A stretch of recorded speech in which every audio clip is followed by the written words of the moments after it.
Hello, my dudes. Welcome back to Internet Analysis. Today, I want to talk about irony and sincerity. I actually started this script a few years ago, but the idea was reignited in my mind thanks to Ethel Cain, who posted to Tumblr like 6 months ago now. Nobody takes anything seriously anymore. It makes me feel so crazy and annoyed because I'm constantly bombarded by jokes. And listen, I love to laugh, but we are in an irony epidemic. There is such a loss of sincerity, and everything has to be a joke at all times. So that was specifically in reference to how fans engage with music online, but that rant went viral and clearly resonated with a lot of people. I think many of us can relate. It sometimes feels impossible to just be yourself or even be serious, especially online, because as we all know, sincerity is cringe. And today I definitely want to dig into that. Why does sincerity feel cringe? Also, is there an antidote to irony poisoning? Because we need help. Maybe the internet and social media are to blame. It's always those damn phones. But without falling into the moral panic of it all, let's explore. This issue is actually a classic. It's been debated many times over because the pendulum forever swings between irony and sincerity, and people argue about whether society should be more of one or the other. So first, simple question, why do we enjoy irony? It's funny, it's very referential, very self-aware, and it makes us feel cool and clever. And isn't it ironic that the song Ironic is actually not that ironic? Actually, doubly ironic. I think, ironically, it actually is ironic. Anyway, we all love a little bit of irony, okay? It is the spice of life. And it can be very fun to enjoy things, ironically, such as loving trash reality TV. Or, as Gabby Bell made a video about recently, for longer than I care to admit, I couldn't tell if people liked the Minecraft movie or if it was kinda bad. And the conclusion that I finally came to was that people were enjoying this movie ironically. People are going to see it and having a great time, but with a wink. Because it's kinda bad. There is something to liking things ironically. It allows us to access another part of ourselves, maybe explore other interests, but like with one toe in the water. We're like, I don't really like this, but yes, I'm gonna show up to the screening in a full tuxedo, ironically. In various other contexts, using irony can help you feel like part of an in-group. You understand the references, all the layers of the lore, the meta-irony. And irony can also be a very powerful tool socially and politically. It's a great way to highlight hypocrisies. So, irony can be good, it can be great, but lately I've heard a lot of people worrying about young people these days. Gen Z are so unserious, they're too ironic. This generation just can't be real. I'm not the first to say it, but I think the major problem that Gen Z is going to face moving into adulthood is confronting their inability to face anything sincerely. Everything's so irony-pilled with them, they can't experience a real, sincere emotion. And I definitely disagree that this is a uniquely Gen Z or even Gen Alpha problem. I think it is completely typical and expected because young people do tend to be quite ironic, but there are reasons for that. Irony, humor, and sarcasm are great defense mechanisms, which is why they are favorites of teens.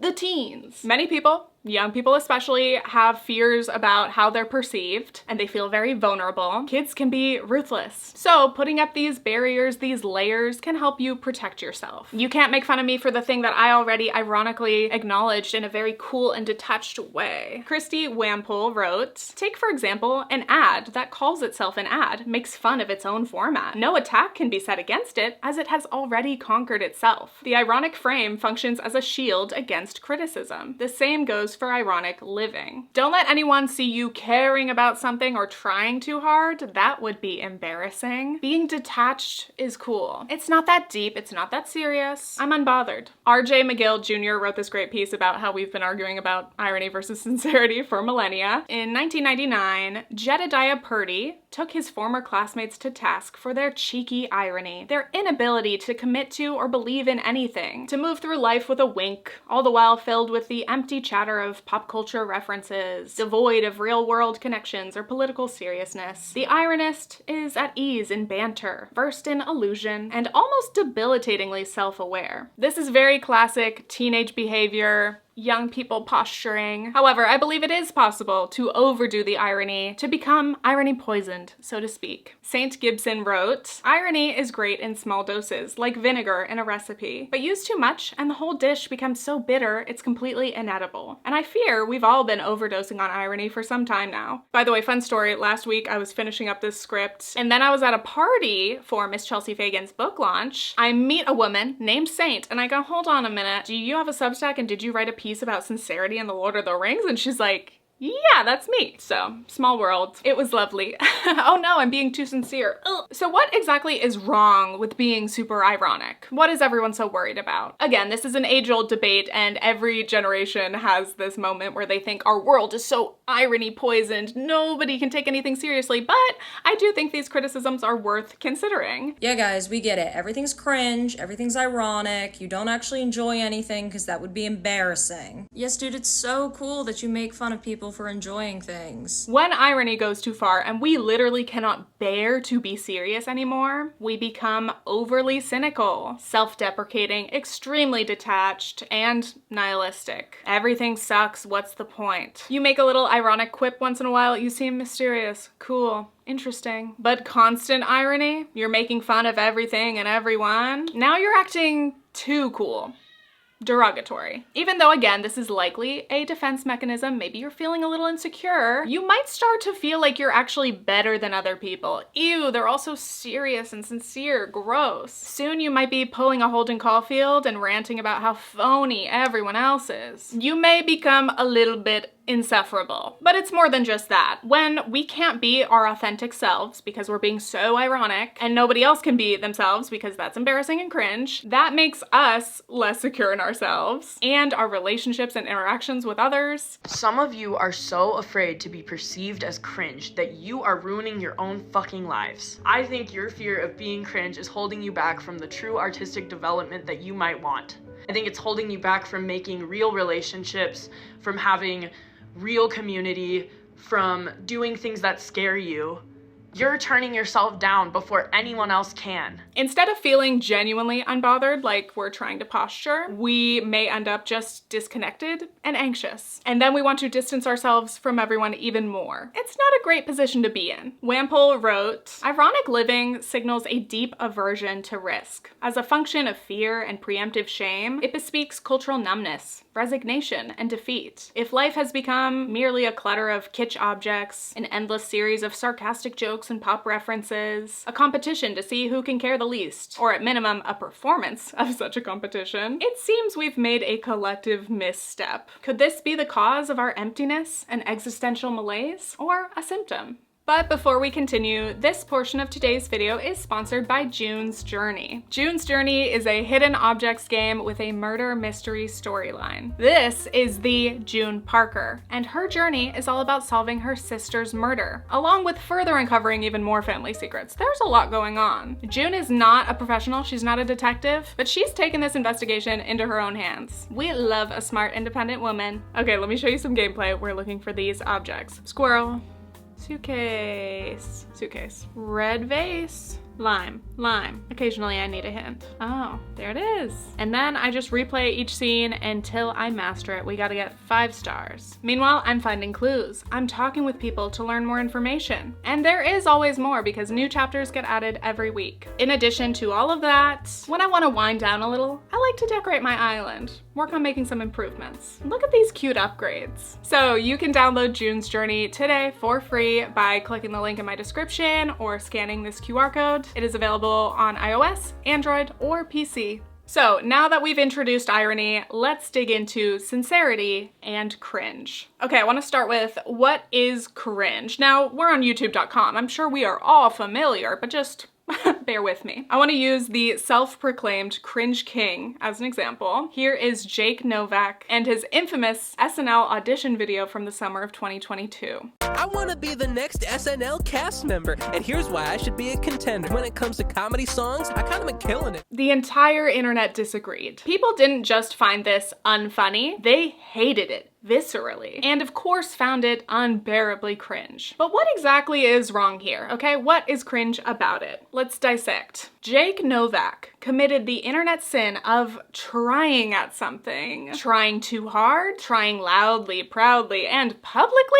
Oof. He took a risk and put himself out there creatively. As we all know, standing out on the big bad internet makes you a huge target. And ultimately, shouldn't he have known just how unfunny the masses would find this? He must lack self-awareness, which is also cringe. Nathaniel Sloan defined cringe as an overly sincere naivete or lack of familiarity with the protocols and language of the terminally online. Given the irony poisoning of many of these internet spaces, the cringe label is also widely applied to sincerity writ large. One commenter on the video wrote, "If this was satire, it would be genius," but it wasn't. So we hate it. I want to make the point that, first of all, pursuing comedy is terrifying. Comedians get up on stage or in front of a camera and they tell their jokes, desperately hoping that the audience will like them and laugh. Even if you're kind of posturing or performing as a character, you are trying hard. You have to try. And you've got to believe in your jokes at least a little bit, otherwise you wouldn't be telling them, which makes it all the more painful when you inevitably bomb. Still though, I've been wondering, why did some viewers react so strongly to Jake Novak?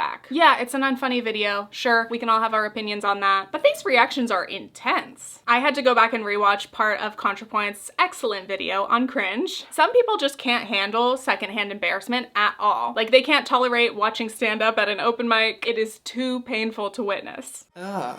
Watching that makes me feel like my soul is on fire. It makes me want to crawl out of my body and escape into another dimension.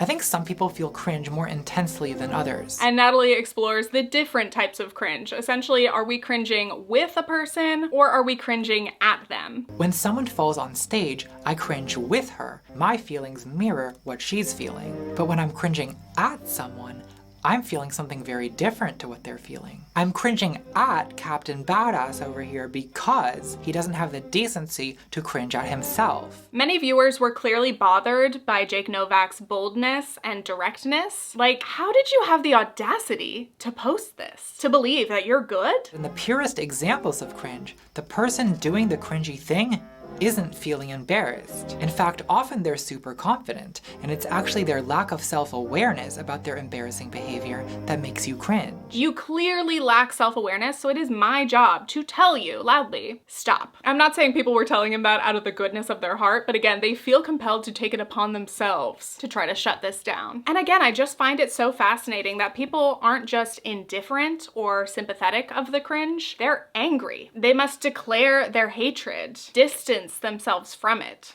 Anyway, I will never understand how people then attack, harass, send death threats to somebody on the internet, but especially for something like this. No matter how unfunny or cringe you find something, sending hate to them for it makes you the bad guy.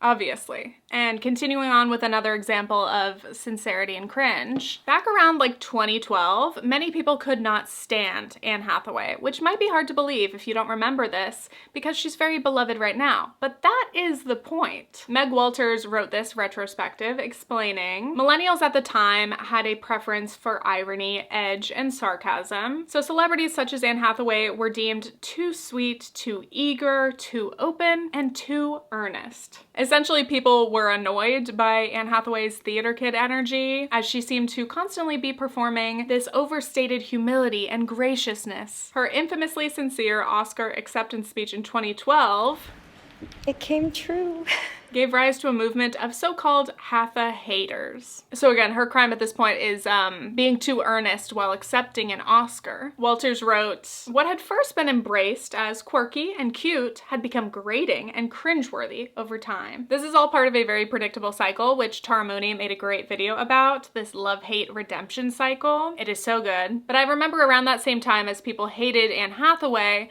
everyone loved Jennifer Lawrence. She was new, she was young, she was funny and quirky and ironic. But then suddenly the shtick kind of lost its charm and everyone turned on her. Oh, she's trying too hard. She's being annoying. Oh, she's always joking. But now Jennifer Lawrence is making a comeback for looking really good. Which she does, but my god, so much to say about that. The love-hate redemption cycle is very intense, especially for female celebrities. Of course, the misogyny of it all. Someone rises up because they're talented and popular, but then they're too popular and too loud and too earnest and too sincere, and that's annoying. We've seen it with Ariana DeBose, Rachel Zegler, it's everywhere. So we've seen some examples, but again, I'm not really getting it. Why does sincerity feel cringe? There are so many interchangeable terms here, whether we're talking about sincerity or earnestness. These all involve just being honest and genuine, trying to present a true reflection of your thoughts or feelings without humor or pretense. Saint wrote, think of the last time you were really and truly sincere. The last time you shared your heart without laughing it off or pretending to be blasé or being like, haha, JK. Unless? When was the last time you were able to share your thoughts without falling back on meme speak, sarcasm, or irony? I feel attacked. Why does sincerity feel cringe? Why does being sincere make us uncomfortable whether we are sending or receiving it? Like, for example, while writing this video years ago, I wrote about how I texted an old friend and told them I missed them, and it felt so embarrassing, so mortifying to just genuinely bare my soul and tell somebody I care about that I care about them. Ew. Was I being too sincere? What if they hate it? What if they don't know how to respond? Being sincere means genuinely putting yourself out there. No walls up, no armor of sarcasm, so it is a vulnerability. Anyway, I think many of us do struggle to be sincere, even like with the people closest to us. Wampole wrote about how she struggles to give sincere gifts and usually prefers to give a little something jokey, similar to like a white elephant gift. Quote, good for a chuckle in the moment, but worth little in the long term. Something about the responsibility of choosing a personal, meaningful gift for a friend feels too intimate, too momentous. I somehow cannot bear the thought of a friend disliking a gift I'd chosen with sincerity. The simple act of noticing my self-defensive behavior has made me think deeply about how potentially toxic ironic posturing could be. I do love a silly, ironic gift once in a while, but same, you know? Like, when you catch yourself in that moment and you really are struggling to be honest or genuine, that's when we need some self-reflection. Next, let's talk about the context of the internet and why it tends to magnify irony. The internet is essentially an irony-filled cesspool. There are these unspoken rules about how we are supposed to communicate online, especially if we want to seem cool, versus making yourself sound like a Facebook aunt, which I proudly identify as because I just want to own it at this point, you know? And by that I mean commenting on my loved ones' posts, beautiful, so cute, so sweet, love you, not a hint of humor or irony.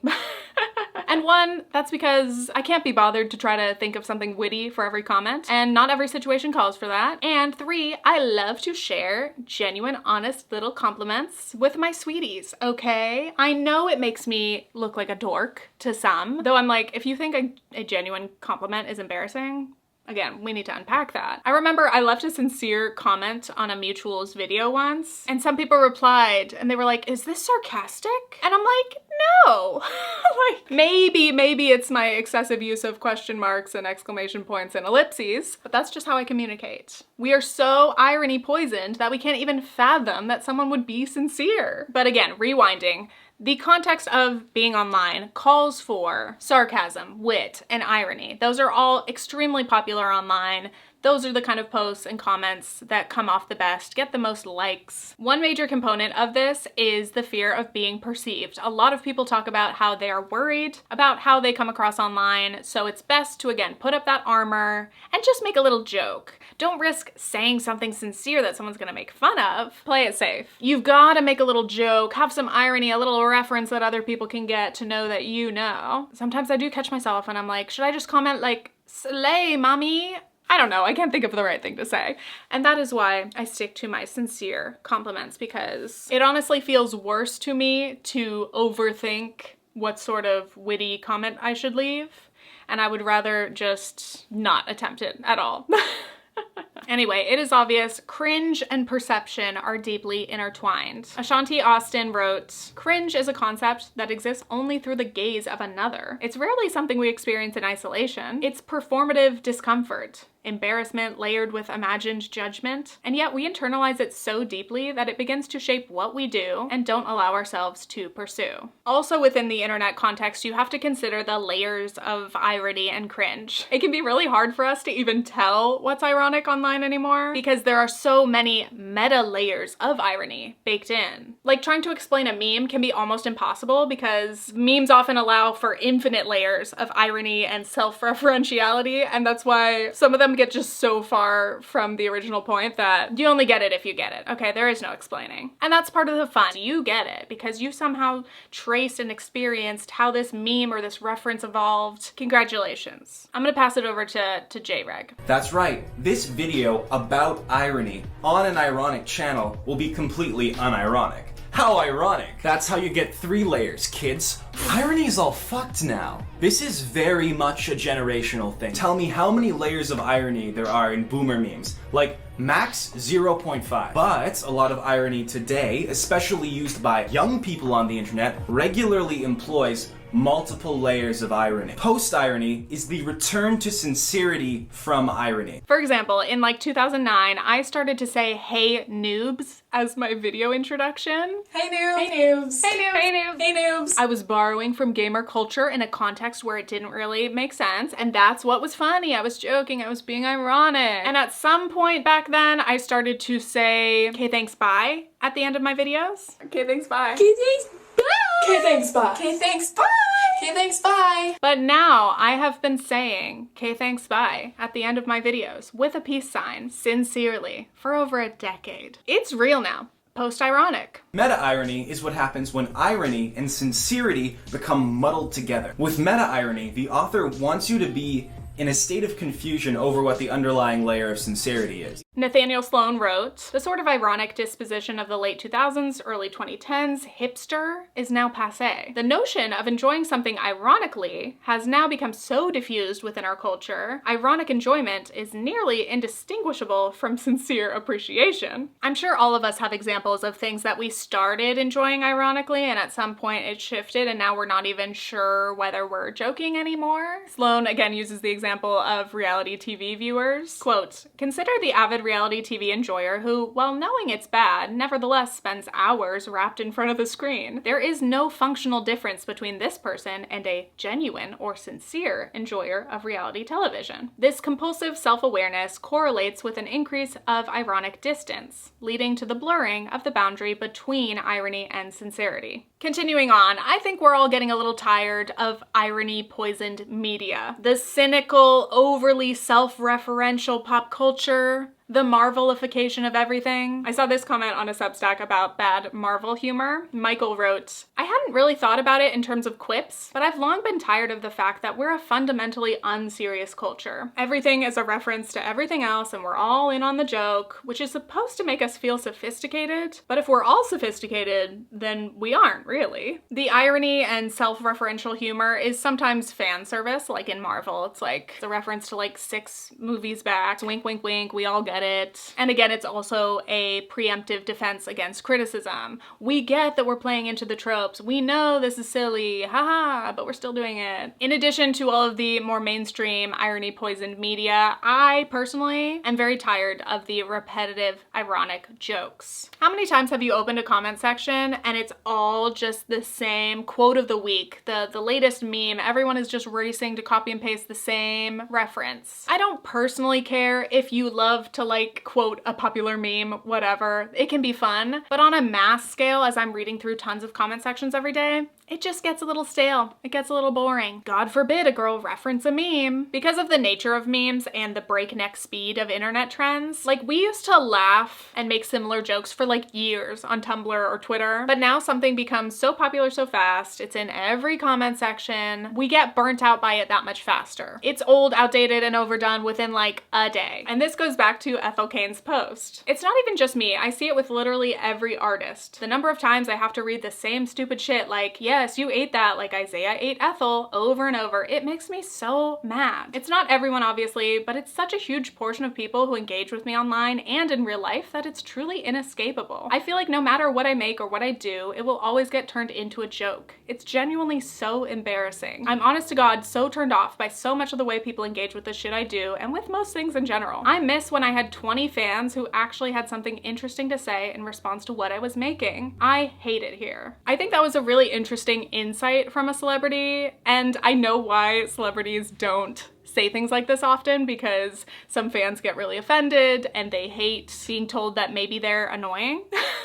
Again, it goes to like Mitski complaining about bad concert etiquette. People will just dunk on the artist and act like they're being ungrateful somehow for complaining about something. But it's totally valid. It's a valid complaint. I feel weirdly validated by this, not like personally, because I don't have the type of like audience or community that like is full of self-referential memes or references, but I see it in other people's comment sections, and sometimes I'm like, I just want to read like some good responses to this video, and it's all just like the same references over and over. And I get it, especially within fandoms or communities. People want to signal they get the references, they know the lore and the deep cuts. But again, for that artist or creator to post something and to get no genuine responses back is frustrating. So anyway, maybe take this as a sign to support your fave and send them a genuine comment. Say something sincere. Let them know how their art affected you and what it means to you. At this point, it's honestly gonna stand out way more than the same old reference or joke anyway. I think we need to take any opportunity we can to be more sincere, okay? Final thoughts? Be sincere, embrace the cringe. This is the energy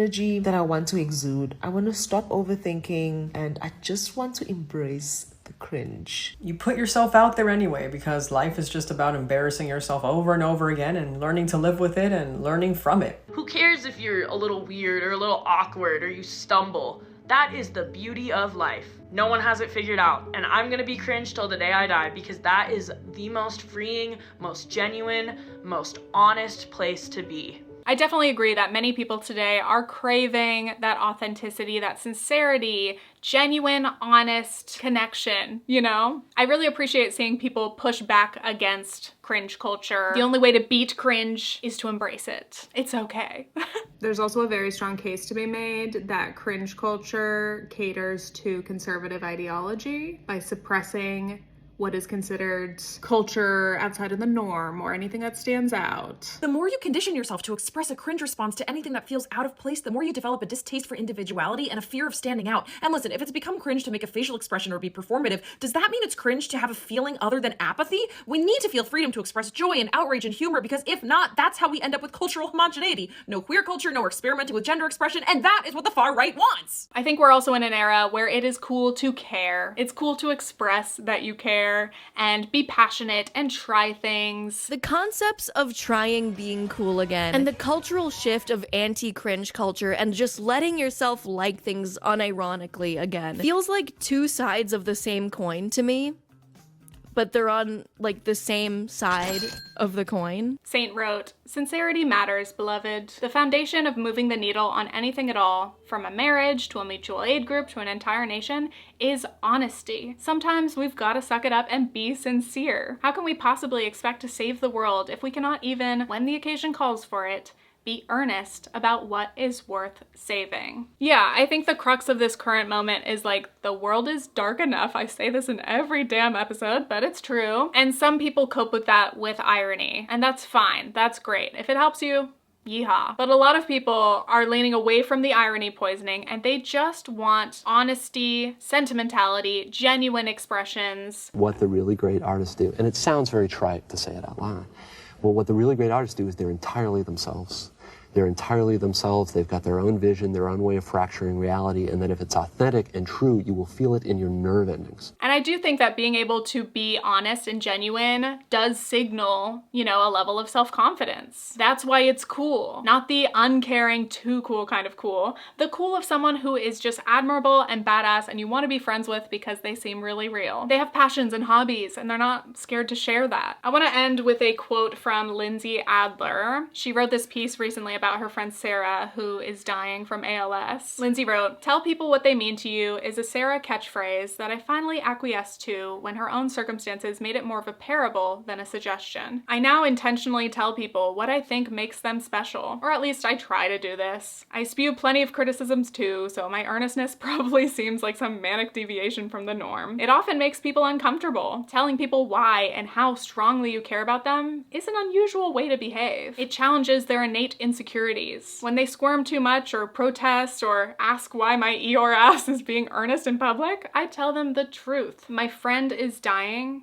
and sincerity is one way that I can honor her spirit now and forever." And that was so beautiful to me. I really loved that piece and her being able to express what her friend means to her. And I think it's a great takeaway for everyone. Like, you're never gonna regret being more earnest or honest and sincere with the people you love or with anybody. Does it open you up to potentially being a little embarrassed or uncomfortable once in a while? Sure, but that's okay. And it's a risk that we should take. All right, that is all. I hope you enjoyed this. And thank you again to June's Journey for sponsoring today's episode. You can download the game with my link in the description or the QR code on screen. Okay, thanks, bye. Okay, thanks, bye. Okay, thanks, bye.